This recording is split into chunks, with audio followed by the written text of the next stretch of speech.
ITN has just uploaded a video that shows footage of a Metropolitan Police officer punching a woman 3 times in the head and tackling her to the ground. It's great that this was caught on CCTV because it's pretty clear cut what happened. I'm disgusted, but sadly I'm starting to get used to hearing these sort of things because police brutality is a growing problem in this country. What bothers me though is not so much what happened, but the fact there's people underneath who are willing to actually make excuses for it. So the story goes as follows. His excuse for doing this was that she apparently bit him and said that she had HIV. She was a suspected shoplifter. Bear in mind, suspected shoplifter, that's very important. Suspected does not mean guilty. Whether or not that happened, I don't know. If she did bite him, then presumably he would have bite marks and he can prove that. I think there should be pressure on him to do that. But even if that is true, he could have handled that in a much different way. What we see in that video is clearly a bulky male police officer beating a woman 3 times. And you have to have a pretty fucked up mind for... You know, what angers me is some of the people on that thread are actually trying to condone it. And actually trying to say this is okay. Oh, she gets what she deserves, she's a shoplifter, that's fine. Firstly, she's a suspected shoplifter. Secondly, if she is guilty of shoplifting, charge her, and then she goes through court proceedings, does community service, pays back the shop, whatever. But what we have here is yet another example of blatant police brutality. And what troubles me is that this was caught on CCTV. If this is what happens when CCTV is there, what the hell would happen when it's not there? And the sad thing is, the public are more likely to believe a police officer than someone who is guilty of petty crime. Which I don't condone. If she is a thief, then yeah, she should face consequences for that. But that does not condone what I consider pure common assault. Now in this case he has actually been given punishment, which is extremely unusual for the Met. Most of the time what would happen is they'd be put on desk duty with a pending investigation. I think the only reason that he's been given a punishment is because it was on CCTV. Definitely if it wasn't on CCTV he would be on desk duty. I have no doubt about that. I still believe the Metropolitan Police are deeply corrupt, and what bothers me is that people automatically believe him. Like, they automatically take his word as truth. Well, the Metropolitan Police have a track record of employing sociopathic liars. We've seen this with the Andrew Mitchell case, when it was established that officers openly lied about Andrew Mitchell in the so-called Plebgate affair. But this is far more serious. This is a case of blatant police brutality against a defenceless woman. Now, it may be the case, I wasn't there and you can't hear the verbals of what's going on. She might have been rude, she might have been mouthing off, I don't know. But in the end of the day, he is the person who has responsibility in that situation. He is a law enforcement officer.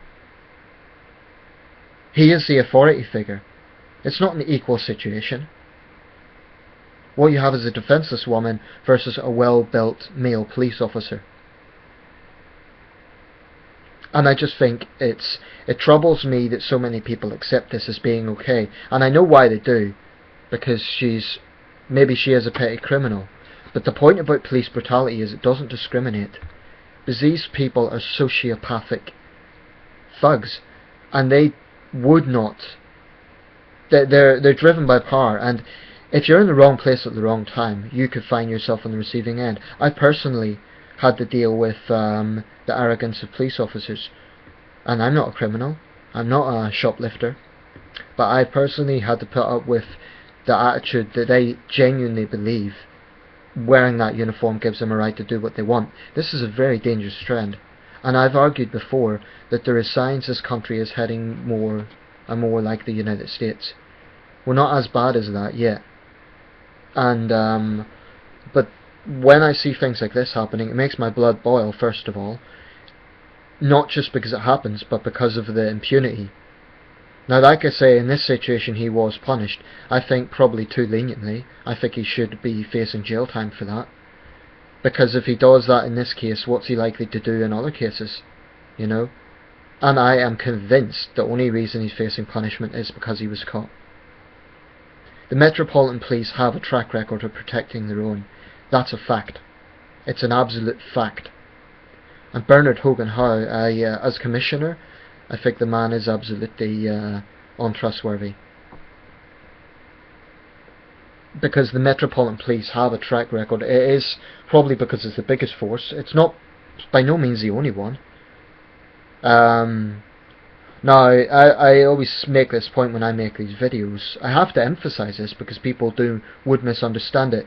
I'm not talking about every single officer in this country. There's many decent officers who are just trying to do their job. It is a hard job, and they do face dangerous individuals. This is clearly not such a case.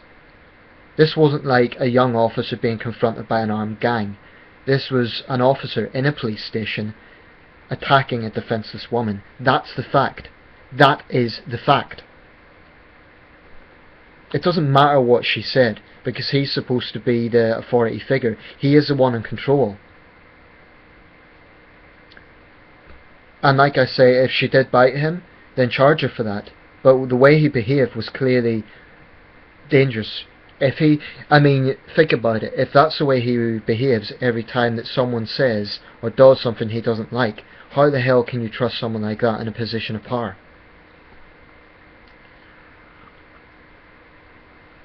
I mean, it's a very dangerous trend. And what the police do is this sort of blackmail situation of, well, oh, you rely on us, therefore we can do what we want. And they accuse the public of, this is becoming a freeway street, because if the public raise issues like this, like if someone like me raises this issue, then people turn around and say, oh, who do you call in an emergency? The police. But that's nothing but emotional blackmail. Of course I'm going to call the police in an emergency, because guess what? Self-defense in this country, I'd be done for, what's it called, disturbing the peace, I think the term is. So it's not as simple as, oh well, if you complain about the police, then don't call them, don't use them, that sort of thing. What the public expects from the police is pretty straightforward. Take on crime, arrest criminals, keep the public safe. What we don't want, well, at least what loads of us with a brain don't want, is a police force that thinks they're Robocops, that thinks they can do what they want. This is dangerous. It's a threat to democracy. And yeah, you people may be thinking, oh, she's just some worthless criminal.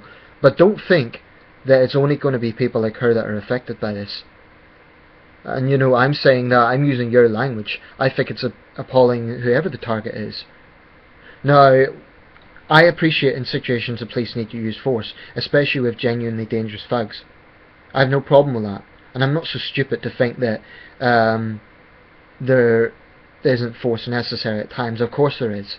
This is clearly not such a case.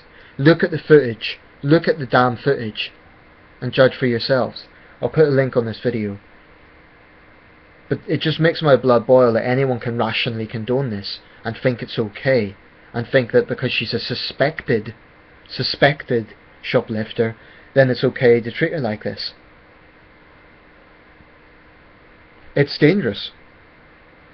And we are getting a situation now where especially the Met are acting more and more like their American cousins, and as we know, the United States is not far off being a police state. That's pretty much the case right now, and it is only getting worse. So I am deeply concerned, because these are people who have a lot of power, and there's more and more of these sort of cases happening. Now, it's good that he's been punished. That is better than what usually happens. But nevertheless, I am convinced it's only because CCTV was there. Incidentally, that says something good about CCTV. Often that's a controversial subject in this country. I think cases like this show that it can be a good thing. If the CCTV wasn't there, it would be her word against his, and the public would believe him because he's in uniform. And that just, it troubles me. It really troubles me that people are so blinded by the sight of a uniform that they believe, oh yeah, they must be. To be fair, it's not everyone. A lot of people are cynical about the police, and for good reason. But there is a huge amount of corruption and dishonesty in the Met. There's absolutely no question about that. None at all. And I just hope that more cases are exposed in this way. Credit the ITN for reporting it. And thank goodness there was CCTV there. I still think a community sentence is too lenient. I believe he should, personally I think about a month in jail would be about right. Right now there's a man in jail. This is just an example of how perverse our justice system is. There's a man currently in jail in HMP Brixton for 6 months for defacing a portrait of the Queen, simply for asking help to get access to his children. Meanwhile, in the Metropolitan Police, a thug punches a woman 3 times and escapes a custodial sentence. How is that justice? It's seriously messed up. So there's not much more I can say about that. I have a tendency to repeat things in my video, but it's only because I'm pissed off.